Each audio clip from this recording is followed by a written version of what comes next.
La encarceló el presidente Peña Nieto por oponerse a su reforma educativa. Salió de la cárcel al final del sexenio de Peña Nieto y desde entonces, desde hace 4 años ya, no había opinado públicamente ni de la educación, ni del sindicalismo, ni de la política, los 3 temas de su vida. Hoy hablamos con ella precisamente de política, de sindicalismo y de educación. Hoy, Elba Ester Gordillo en una conversación de largo aliento.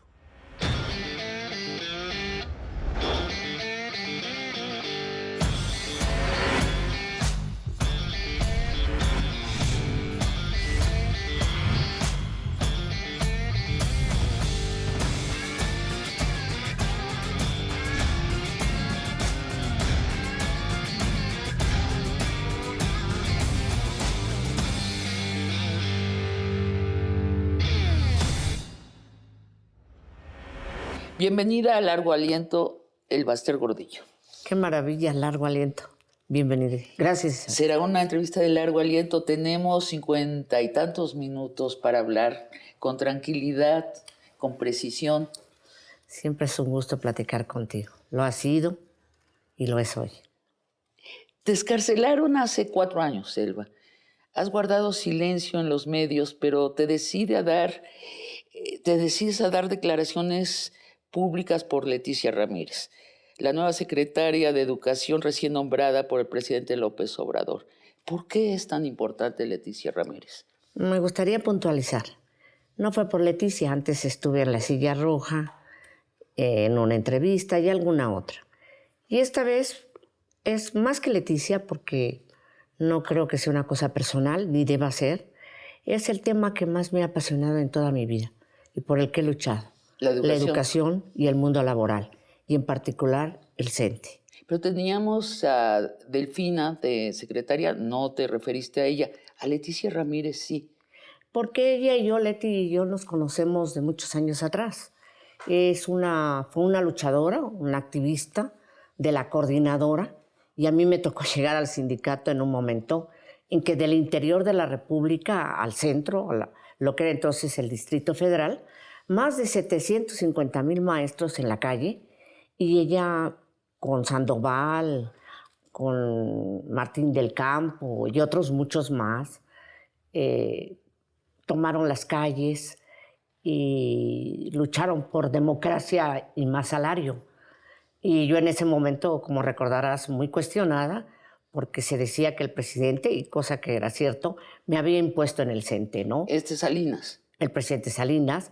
Y entonces había un tema, el rezago, la falta de reconocimiento a los maestros, los bajos salarios, cierto, y una crisis gremial impresionante, ¿no? ¿Y la recuerdas a ella puntualmente? Muy puntualmente. ¿Así de importante era Leticia?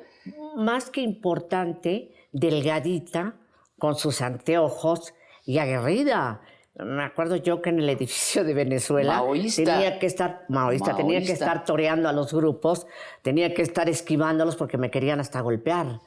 Fue un tiempo de extremada intolerancia, de violencia, y yo siempre tratando de buscar diálogo con ellas. Entonces, es la coordinadora con una organización gremial que tenía como prioridad siempre la educación, y en ese momento sabíamos, pero ella tenía razón y otros más, democracia y más salarios. O sea, ella tenía razón en las peticiones puntuales. Así es. Pero sí se enfrentó contra ti, que representabas la imposición de Salinas. No, contra yo que representaba un magisterio institucional, constructor, se quiera aceptar o no, de esto que es México, nuestro país. Ahora, Perdóname, sí. Uno de los constructores, no vayamos a creer que tenemos un ego y creemos que los maestros, no, pero los maestros hemos hecho patria. Ahora, sin embargo, eso se hace 30 años.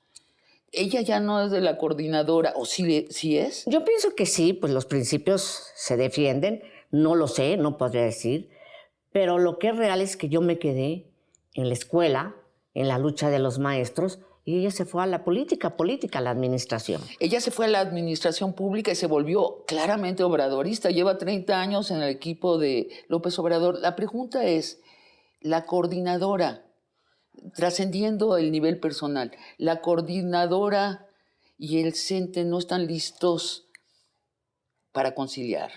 Ojalá, nada me daría más gusto. Ellos lo saben, y Leticia en particular.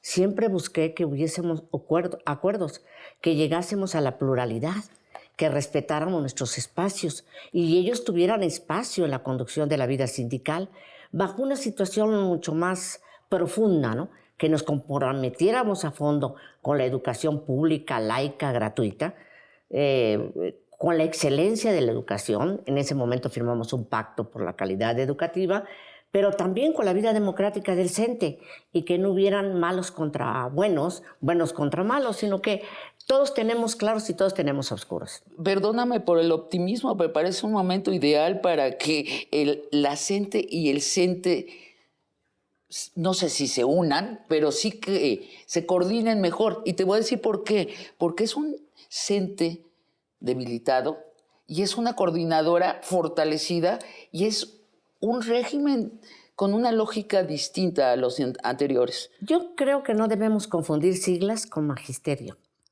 La CENTE sigue siendo lo que sea. Yo creo que Oaxaca, en el caso del secretario general de las 22, ha sido más flexible, preparado, sí, ¿no?, para negociar con el gobierno, y eso me parece que es excelente. Y el CENTE agachado, omiso, desfigurado. ¿Tu CENTE? El CENTE de los maestros también.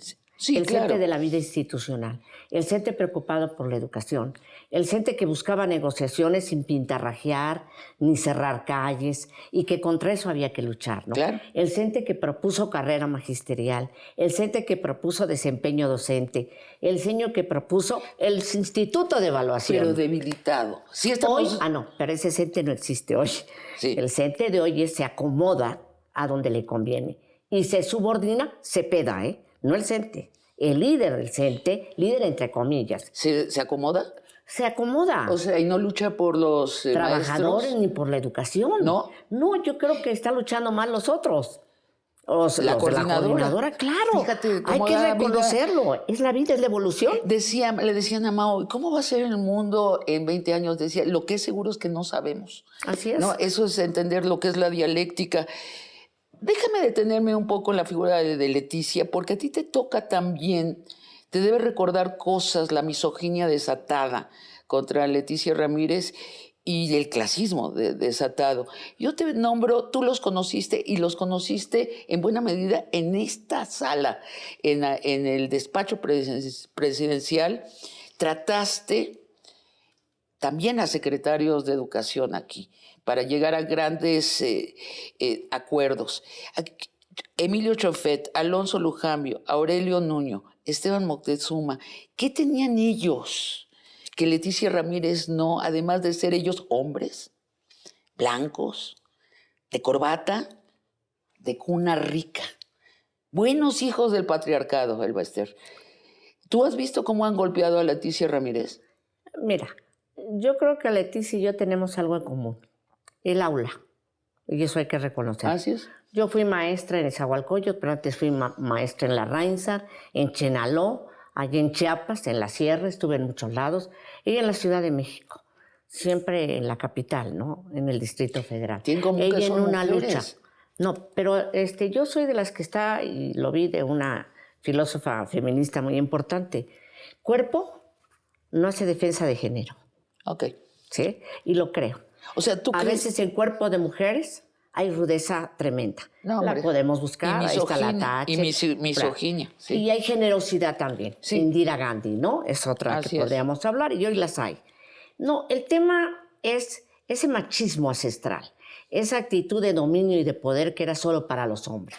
Y que me da mucho gusto que gracias al nivel de escolaridad de las mujeres, a que hemos generado mayor solidaridad, hoy decimos, mujeres sí, que tengan capacidad, talento, compromiso con el país, que venga de la cultura del esfuerzo. Y en ese sentido, yo creo que Leticia lo menos que se merece es el derecho a duda. Porque todos evolucionamos. Evolucionó ella, evolucioné yo en nuestros espacios. ¿Por qué no llegar a coincidencias? Claro. Lo que podemos ir cuestionar, y creo que ella está en la oportunidad de hacerlo, es si el sistema educativo de hoy y el que ha estado anteriormente, en el que estuvo Lujambio, ya no, en el que, por cierto, mis respetos como secretario, siendo del PAN, fue un hombre que siempre buscó elevar la calidad de la existencia. Tú has dicho que es el mejor secretario de los que trataste. De los mejores. Él y Reyes Tamés. Desde Bartlett. Bueno, ese es un desastre. Es una pena que haya estado en educación y que no entendieron cuando dije que... Pero Alonso, dices, brillante. Brillante y comprometido con la educación a pesar de sus convicciones ideológicas. Y ahorita hablaremos con más detalle del señor Aurelio Nuño y del señor Enrique Peña Nieto, pero antes hablemos de sustancia educativa, precisamente, Elba. A Leticia Ramírez le tocará implementar la nueva escuela mexicana. Son nuevos contenidos de enseñanza que enfatizan la comunidad y el compartir sobre el individualismo y la competencia. Y estoy leyendo directamente de los documentos que presenta la Secretaría de Educación Pública. ¿Te parece mal la nueva escuela mexicana? ¿No le crees ese viraje en la educación? No ese es el tema, no es de no creerle. El tema de nuestro sistema no solo está en los contenidos, está también en la política educativa. La primera cosa, perdóname. Tienes razón, pero te voy a interrumpir nada más para precisar esto. Pero el contenido, el cambio de contenido, ¿te parece bien? Yo le pondría sus adherentes. Escuela de tiempo completo ya lo tenía. ¿Por qué cambiarla? Es decir, lo que no se ha querido entender es que escuela de tiempo completo contemplaba, primero que nada, a las comunidades más desprotegidas. Darles comida caliente a los niños. Entonces, y en la tarde, en los tiempos extras del horario normal, significaba aquellos niños que iban atrasados en matemáticas, en gramática, e incorporar civismo. Sí. A mí me interesaría que hoy los nuevos contenidos tuvieran como eje sustantivo también el civismo. Y lo han ignorado. Lo han ignorado. Lo han ignorado. Pero te voy a insistir, este contenido de izquierda, enfatizar la comunidad sobre el individuo, enfatizar lo nacional, no borrar lo global, pero sí regresar a pensar que estamos en México, ¿te parece mal? No, a ver, no, ¿por qué? Pero dices no es suficiente. No, ¿sí? Claro que no. Y además no tiene que tener tendencias grupales, ideológicas. Uno de los desastres de nuestro sistema educativo es que cada 6 años cambian la política educativa. Uno de los desastres y decisiones políticas en el gobierno, los gobiernos ha sido, yo te preguntaría, Sabina, ¿cuántos secretarios de educación ha habido en este gobierno? ¿En este cuántos llevamos? Con ella van a ser 3. Sí, 3. Bueno, pero 3. Revisemos con los gobiernos anteriores. Llegaron hasta 6 en un sexenio. ¿Sí? ¿Sí o no? Cambian y cambian y cambian. Entonces las políticas se interrumpen. Sí. Las políticas no llegan al objetivo que se quiere. Y los cuadros interiores, que tú conoces muy bien, de la Secretaría, ¿no sostienen a la Secretaría? No, porque llegan los afines ideológica y políticamente a los intereses del sexenio en turno o del secretario que está. Se ha burocratizado. No es un tema ideológico. Los maestros somos nacionalistas y tenemos una perspectiva hoy de que el mundo global, la aldea global, ya está. Que hay un quiebre civilizatorio, nos guste o no. Esto, las tecnologías, los nuevos sistemas de comunicación irrumpen. Las relaciones humanas son otras. Solo ideologizar, solo dar contenidos, conocimientos, no. También tenemos que dar deporte, recreación, cultura, ¿no? Cultura. Y yo insisto, hoy la escuela debe ser el detonante social, el cohesionador de comunidad. Y en eso sí coincido. Entonces, si esa escuela cohesiona a la comunidad, qué bueno, pero ya lo sí escuela de tiempo completo. Participaban los papás, los maestros y los alumnos. Ahora, a ver, esto en corto la exsecretaria de Educación me dijo, la escuela de tiempo completo está. ¿Es mentira que desapareció? Entonces, ¿para qué le cambiaron el nombre? Yo digo, si algo está bien, ¿por qué no lo valoramos? Y si algo está mal, lo corrijamos. Mira, ¿quién debe tener la agenda educativa? Primeramente que nada ser eso, un detonante cuestionador y componedor del tejido social. Estamos en crisis. ¿Y quién debe de tener la agenda para que no cambie cada 6 años, peor, cada 2 años? Que no sean políticas públicas educativas de sexenios. Exacto. Sino que tengamos un proyecto de largo alcance.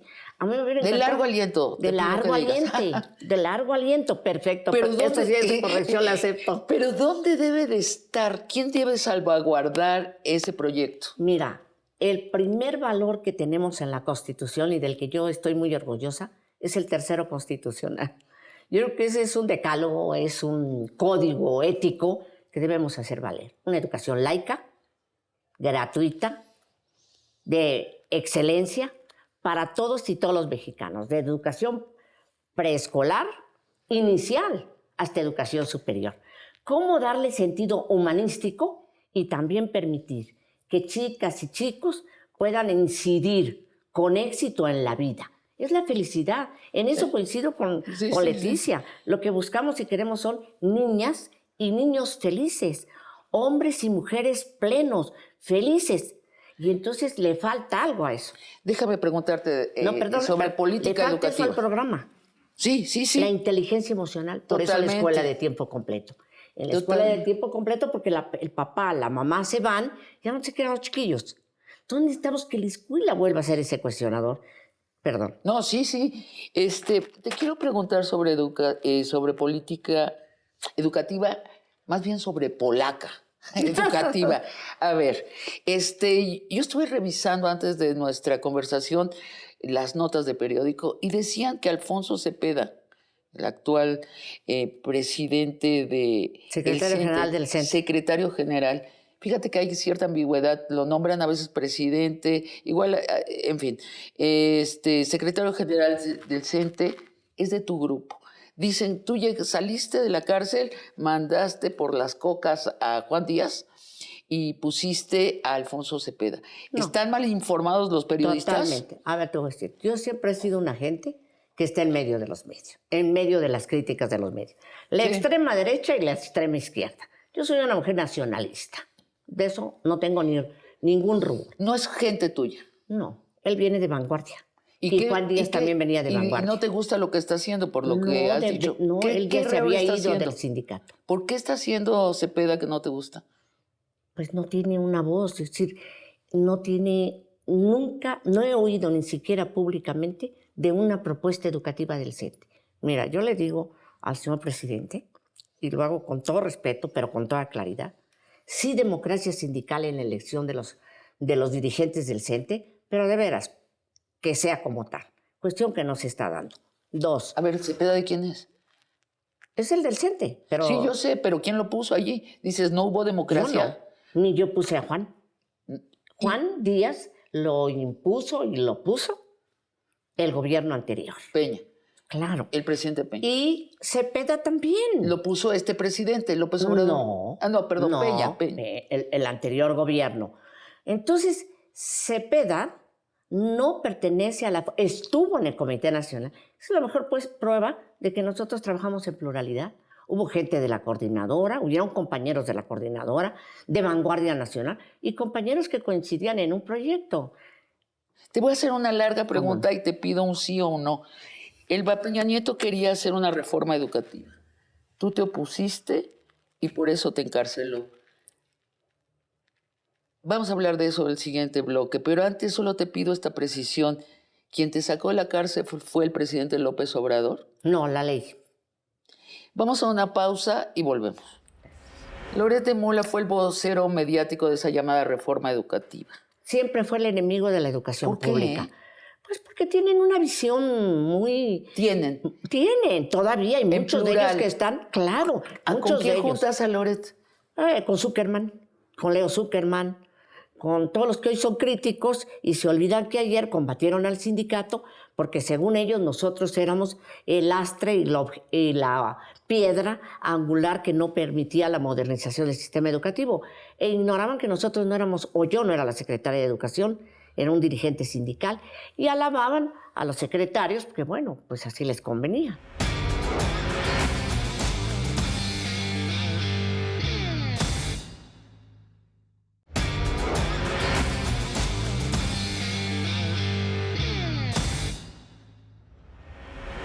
Elba Ester, Peña Nieto te cita y te dice, vamos a cambiar las cosas en la educación. El gran cambio es que vamos a evaluar a los maestros y vamos a despedir a los que reprueben la evaluación. Tú le respondes, no, no me parece. No, evaluemos al sistema educativo en su conjunto. Te estoy citando, no solo a los maestros. Es decir, tú te portas como la líder sindical de los maestros. Y Peña Nieto te encarcela por eso. ¿Es correcto? Yo diría con sus tamices. Peña Nieto no entiende el conflicto y las circunstancias en que los maestros están. Y el planteamiento es muy sencillo. Evaluación no fue de Peña. La evaluación quien la propone fue el CENTE a través de una servidora, con una consulta con maestros. La evaluación era evaluar al sistema educativo. Por eso te cito. ¿Y por qué citábamos al sistema educativo? ¿Por qué pedir que evaluara el sistema educativo? Porque los recursos son federales, federalizados. Si el gobierno federal recauda, pero los gobiernos estatales no, apenas empiezan a hacerlo. Y trasladan el dinero, es una simulación. El gobierno federal envía a los gobiernos estatales, pero no hay rendición de cuentas. Y en lugar de irse a inversión educativa, se iba a parques y a trabajos políticos. Llámese CNOP, y estoy consciente de lo que digo, llámese trabajos X, pero nunca educación. Había que rendir cuentas. Segundo, había un tema fundamental, la rectoría del Estado sobre la educación, que poco se habla. El artículo 3 es claro, vuelvo a insistir en lo laico. Entonces, ¿qué sucedía? Que cada gobernador, precisamente con el secretario entonces de Educación, Chaufet, había metido unos contenidos donde, olvídate, el Estado de México, Toluca era lo máximo, ¿no? Y los echamos para atrás. Entonces había que evaluar el sistema en su conjunto, tanto en resultados pedagógicos, académicos, en el conocimiento de los chiquitos, en cómo iban en general los programas y obviamente también evaluar a maestros. Pero la evaluación de los maestros ya estaba, con carrera magisterial primero y desempeño docente. El maestro que trabajara más, el maestro que se desempeñara, el que fuera a dar clases en la escuela de tiempo completo, ese ganaba más. El que no, se quedaba con su sueldo base y de ahí no pasaba.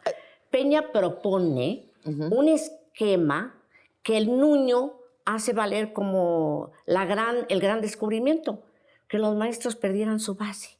Su base. Su base.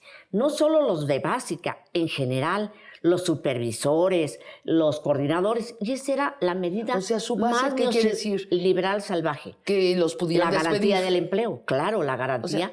Y claro. entonces que fueran empleados de confianza. Exacto. Inaceptable. Y hacer un examen y seas de donde seas, si repruebas los te maestros vas. están dispuestos a hacerlo. ¿Estaba en eso? Claro. Entonces ya estaba. El conflicto no era, insisto, el conflicto no eran los contenidos ni las tareas, ya estaban.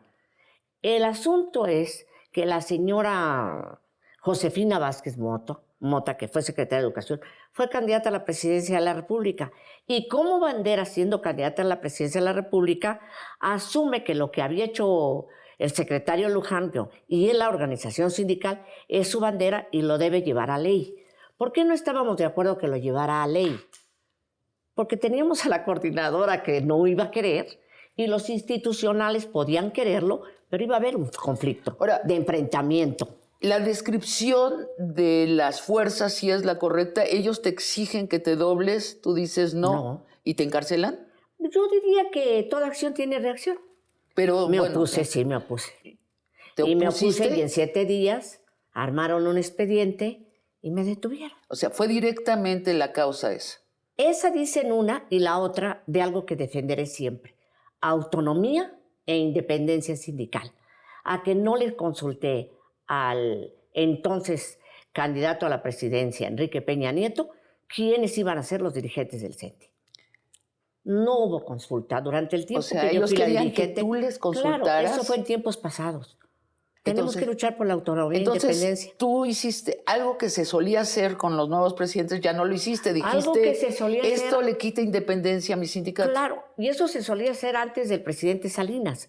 Con el presidente Salinas este tema lo hablamos mucho. Lo hablamos muchísimo por la democracia sindical. Un sindicato no puede ser fuerte si no tiene derecho a su autodeterminación.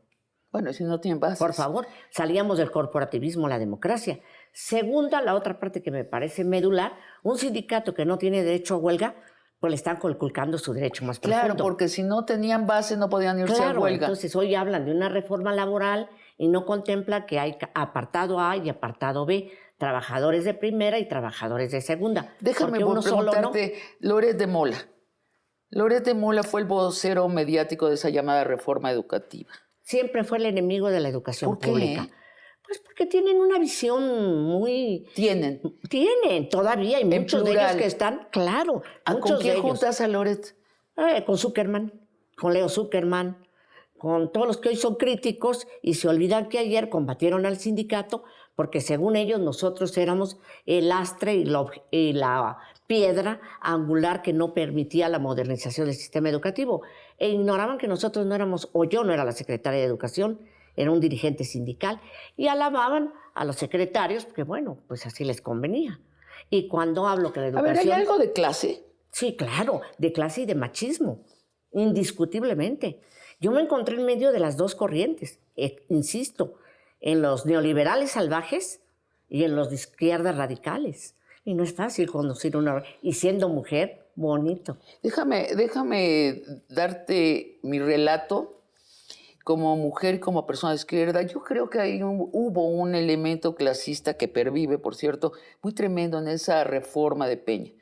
Peña y su secretario de Educación, Aurelio Niño, se portaron como los niños ricos que toman posesión de la mansión de sus papás. Y dicen, a ver, los mozos, las sirvientas, los choferes, los vamos a evaluar, y nadie tiene plaza segura, se me van los que no den el ancho, no se responsabilizan de la formación de los maestros, no les dan elementos de crecimiento a los maestros, no aprecian al maestro per se, no toman en cuenta a los maestros que caminan 1 hora para llegar a un potrero y que tienen que dar clase a los niños de todo el potrero y que hay niños de primero de primaria a sexto de primaria bajo el mismo tapanco. No, eso no existe. Si hubiera tapanco. Bueno, sí. Nosotros hicimos una exposición. Que son los que alfabetizan a esos niños. Tal vez no les enseñan las raíces cúbicas, pero sí les hacen leer y escribir. Esos maestros quedan totalmente fuera del esquema. Yo sí me enojé, yo en su momento escribí que esto era una visión clasista. ¿Crees que esto pervive, se anuló en este gobierno esta visión clasista? ¿Cómo lo ves? Yo creo que la educación debe ser un instrumento para conciliar, para pensar en el conocimiento, pero también para la convivencia humana, para el respeto a los demás. Yo creo que todavía nos falta mucho por hacer.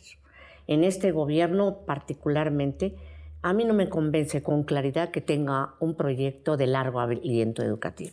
Seguimos respondiendo a coyunturas, a requerimientos coyunturales, insisto, y falta mucho por hacer. Te voy a preguntar más sobre la reforma actual educativa, pero quiero hacerte preguntas más sobre Peña, pocas más. Peña ha dicho que el mayor error que cometió en su sexenio fue encarcelarte. Lo ha dicho. Tu sindicato había trabajado para que en el 2012 Peña ganara en las urnas. Fue aliado del peñismo. Llegado el 2018, el CENTE trabaja para que López Obrador gane en las urnas. 2 millones de maestros organizados cuidando casillas, haciendo propaganda. ¿Para que gane el presidente Andrés Manuel? No. ¿No? No.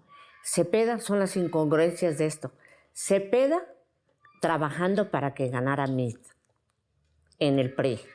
Cepeda. Y nosotros poquitos, no hablo de grandes, nosotros sí, con la esperanza de que ahora sí hubiera un cambio sustantivo en el tema educativo y en la democracia sindical. ¿Quiénes nosotros? Algunos compañeros maestros que me siguen, con los que puedo hablar, sí trabajamos para que ganara el presidente Andrés Manuel, muy, muy modestamente. Desde antes queríamos hacerlo, pero pues las circunstancias no lo permitían. Bueno, yo te entrevisté en el 2006. ¿Te acuerdas? Así es, y dijiste, yo fui con López Obrador y le dije, los maestros te apoyamos, vamos a cooperar para que ganes en las urnas. Se lo mandamos decir, le mandamos documentos y no todo. ¿Te lo aceptó? Nunca, no quiso. Pero en el 2018 sí.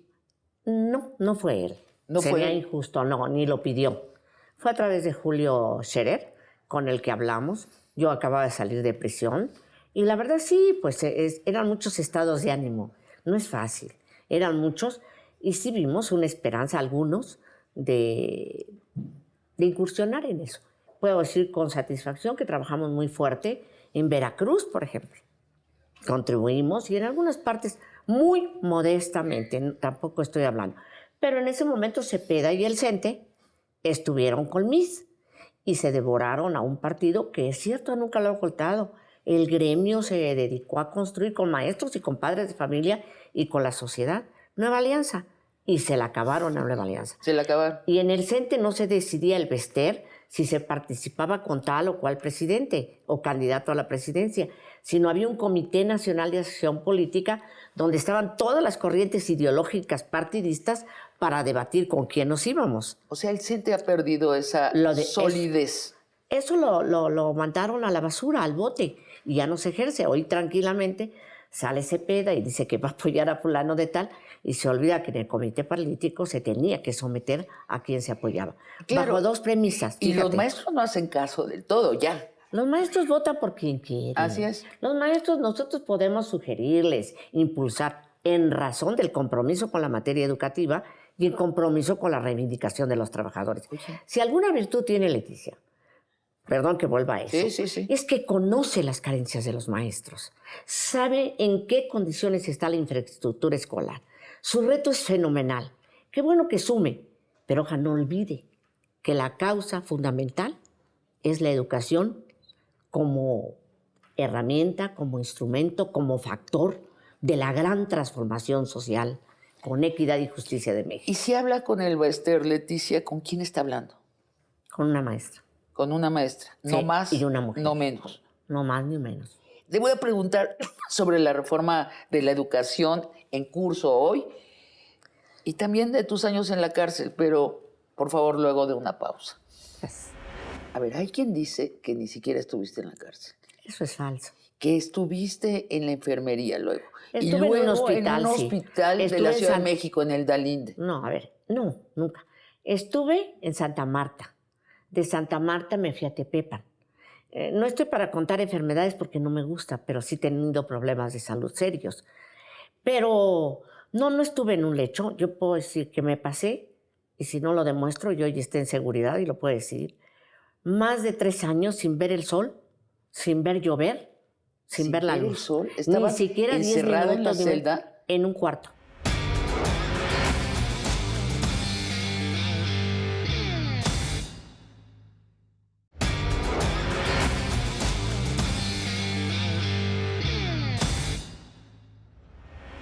Regresamos con el Bester Gordillo. El Bester, la reforma de López Obrador parece ser sobre todo, consistir sobre todo en deshacerla de Peña. Y sigue siendo sobre todo una reforma, en este caso una contrarreforma laboral. Pero sí hay un nuevo plan de estudios para la educación básica. Es decir, la que incluye preescolar, primaria y secundaria. Dice Blanca Heredia, especialista en educación, que este cambio en su contenido sí es un cambio importante. Integral de la educación, eso es bueno. Y resumo lo que ella dice, es enfatizar el compartir sobre el competir, enfatiza a la comunidad sobre el individuo. ¿Te gusta la nueva escuela mexicana? Yo creo que sí, pero es el equilibrio. Siempre vivimos en colectivo y es importante que tengamos un colectivo con responsabilidades mutuas, yo creo, y compromiso con los que menos tienen. Es indudable. Pero lo que no podemos ignorar es que en el mundo laboral hay planteamientos de fondo. Yo sí creo que hay que enseñar conocimiento y fomentar lo técnico. No todos los chicos tienen vocación para la humanística. ¿Tú estudiaste estos nuevos contenidos? No los he visto a fondo, mentiría. Sí los voy a ver con todo detenimiento. Porque hay que saber si hay si borraron todo lo otro. Es decir, puedes tener una educación que enfatiza el compartir y también el competir. En la escuela, te digo, hay muchas cosas que ya estaban sobre ese eje. Ya estaban sobre esos valores, entonces, claro. ¿qué crees? ¿Por qué los vuelven a hacer los libros de texto? Se enojan mucho cuando digo porque priorizan la política a lo educativo. No estoy en contra de la política, de la politiquería sí. La política es el arte ahorita, nuestra convivencia, el trato cotidiano entre personas. Pero cuando a esto se le quiere poner el énfasis en razón de el presidente, cometemos un gran error.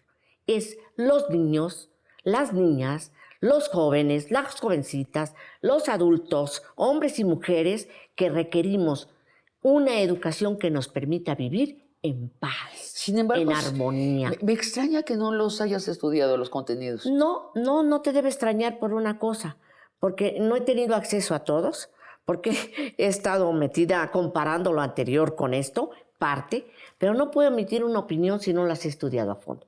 Yo no soy una erudita en pedagogía, yo no soy una erudita en educación, me gustaría serlo, pero sí soy una conocedora del dolor de los niños, de las niñas, de las mamás y los padres de familia y la terrible descalificación permanente a los maestros. Es muy fácil decir que van a valorar el valor de educar, pero no se ha visto. En este sexenio no se... A ver el presupuesto educativo. O sea, y a ver el incremento salarial. No hay incremento salarial. Sí lo hay, pero no como se requiere. Y no solo incremento salarial. ¿Cuánto fue y cuánto debía ser? Los maestros lo que más desean hoy es saber, conocer, entender de qué se trata. ¿Por qué sacar programas que no se han hecho, como bien dice el presidente, consultas? ¿Por qué no llevarlo a los maestros? Claro, a que lo revisen, lo analicen. ¿Y quién le hizo esto? ¿La nueva escuela mexicana quién la hizo? No sé. ¿No hay autoría? No sé. Bueno, pues está muy interesante que no sepas. Perdón, a ver. No sé, porque para calificar hay que conocer. Bueno, y cuando no conoces, puedes cometer un error. Ahora, los libros de historia, ¿es cierto que viene la foto de López Obrador? Bueno, a mí me mandaron un mensaje que venían. Y vuelvo a insistir, hay que verlos. Pero hay una cosa que también me recuerda muchísimo al gobierno del presidente Salinas. Entonces, Nexos, no sé si recuerdas, Nexos se encargó de hacer encuesta con maestros, de hacer estudio con maestros y Gilberto Guevara Niebla, y le propusieron unos libros de texto en historia, particularmente al presidente Salinas, verdaderamente penosos, que violentaban el tercero constitucional, con el programa de solidaridad, legitimando la elección entre Cárdenas y Salinas. Y hicimos un gran movimiento nacional en contra de esos libros. Oye, Elba, ahorita que nadie nos está oyendo, los mismos que están diciendo de esto de la foto de López Obrador son los mismos que pusieron a Salinas como el benemérito de la nación y a Solidaridad como el nacimiento de la política pública. O sea, Aguilar Camín, para hacerlo corto. Eso es real. Sí. Y eso nos costó una lucha muy cruel, muy difícil. Me acusaron de ser contraria al régimen. Me llamó el secretario Fernando Gutiérrez Barrios para leerme la cantilla. Ernesto Zedillo, entonces secretario de Educación. Dijeron que mi hija andaba agitando el país. Yo les dije sí, porque los libros de texto deben respetar el tercero y segunda. La historia no es para historiadores, es para niños, es narrativa. Si te acuerdas que iban a quitar los niños héroes. Claro, no, y también le golpeaban al ejército injustamente. ¿Y qué pasó? El ejército y nosotros armamos toda una estrategia para... Pero te he de decir algo.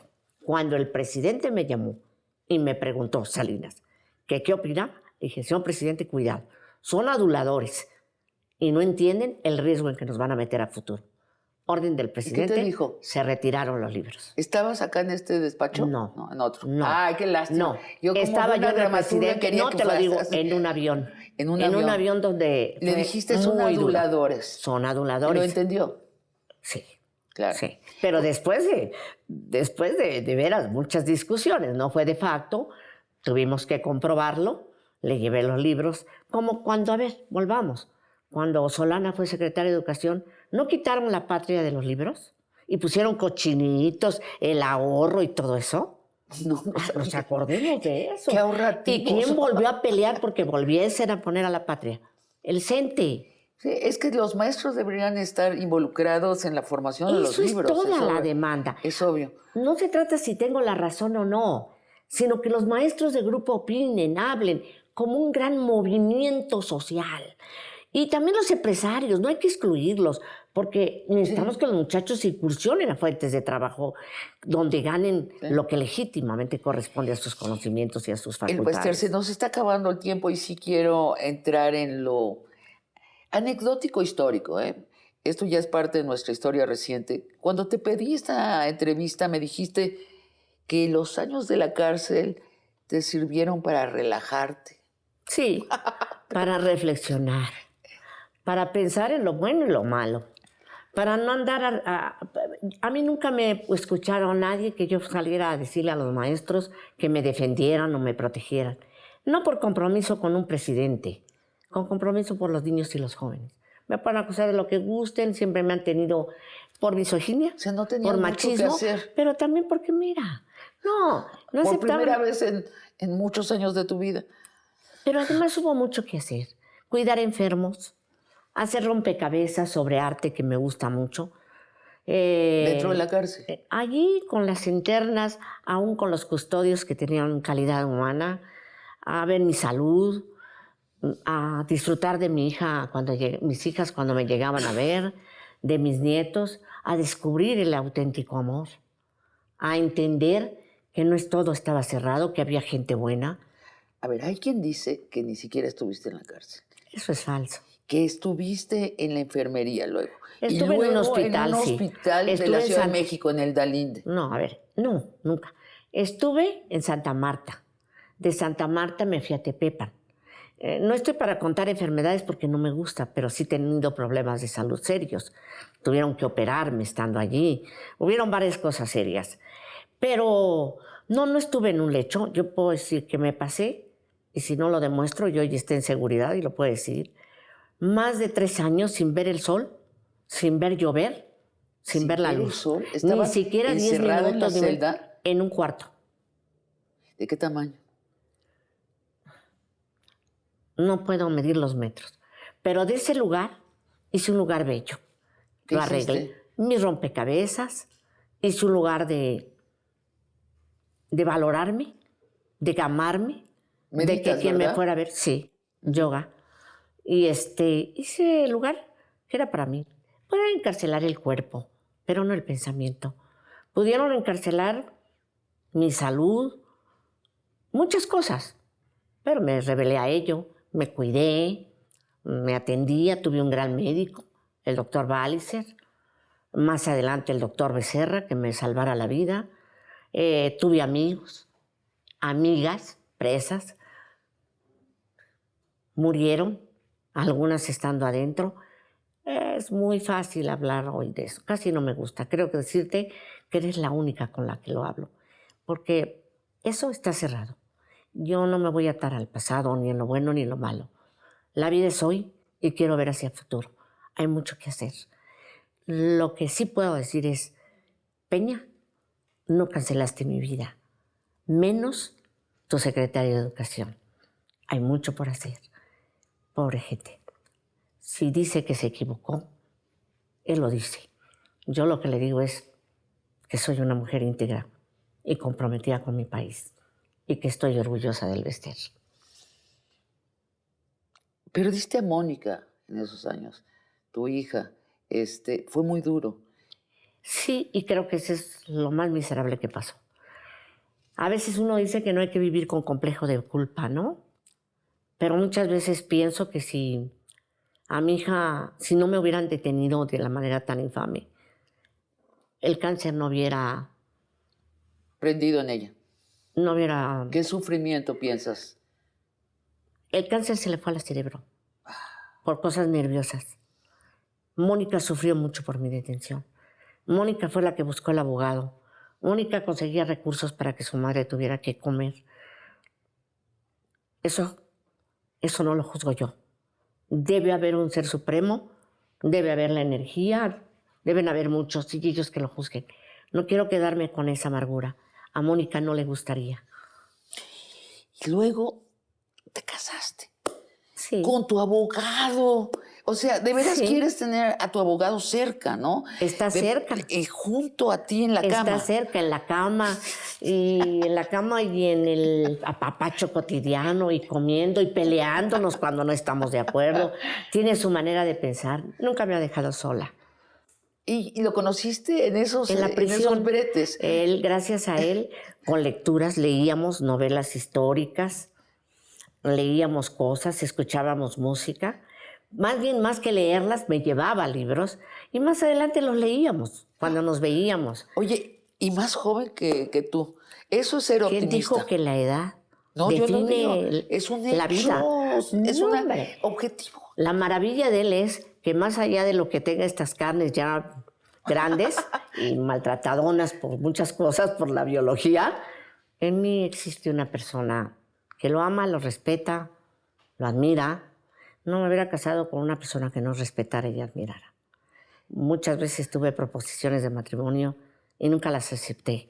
Y esta fue una oferta de matrimonio porque siempre me lo pidió en condiciones de no la maestra el vestir, en condiciones del vestir, la que es maestra indiscutiblemente. Y vamos a otra de los aspectos conocidos de ti como personaje.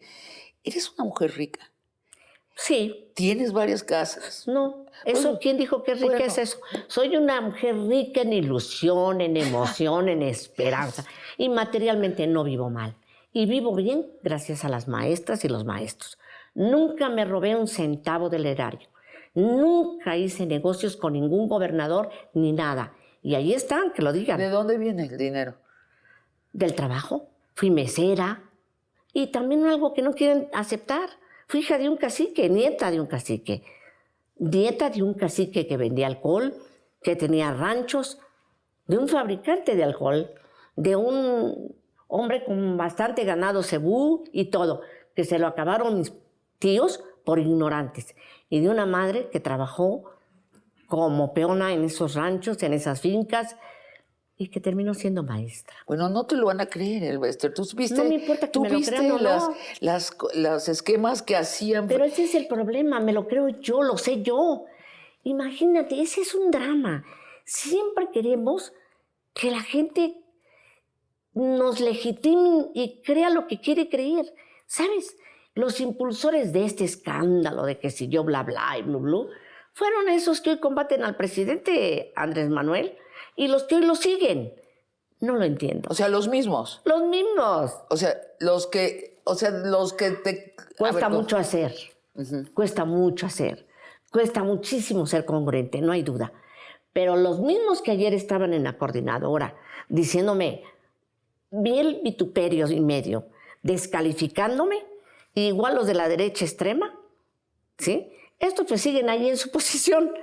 Pero esos mismos son los que critican. Elba, ¿vas a seguir haciendo política?